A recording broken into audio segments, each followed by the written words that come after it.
Guys আবারও finally চলে আসলাম নতুন একটা ব্লগ নিয়ে। তো এই ব্লগে তোমাদের দেখাবো যে জমিতে কী করে সার মারতে হয়। তো তোমরা ভিডিওটা দেখতে থাকো শেষ পর্যন্ত, আর লাইক কমেন্ট শেয়ার করতে যেন ভুলো না। দেখতেই পাচ্ছ এখন সময় বিকেল 5টা। এই বিকেল 5টার সময় আমরা বেরিয়েছি। ঠিক আছে, তোমরা ভিডিওটা দেখতে থাকো, ওখানে গিয়ে দেখা হচ্ছে। তো গাইস মাঠে এসে দেখি মাঠে অনেকটা জল আছে, তাই জলটাকে হালকা করে কমিয়ে নিলাম। আমার দাদা জল ছেঁচছে আর আমি ওর সামনে শুধু ফাঁকা মারছি।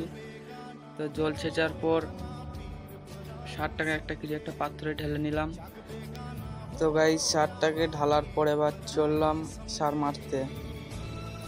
তো গাইস তোমরা দেখতেই পাচ্ছ আমার দাদা কিভাবে করে সার মারছে।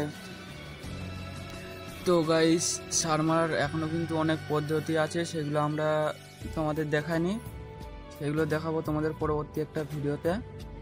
তো ততক্ষণে তোমরা ভিডিওটাকে লাইক কমেন্ট শেয়ার আর ভিডিওটাকে সাবস্ক্রাইব করতে যেন ভুলো না। Okay bye.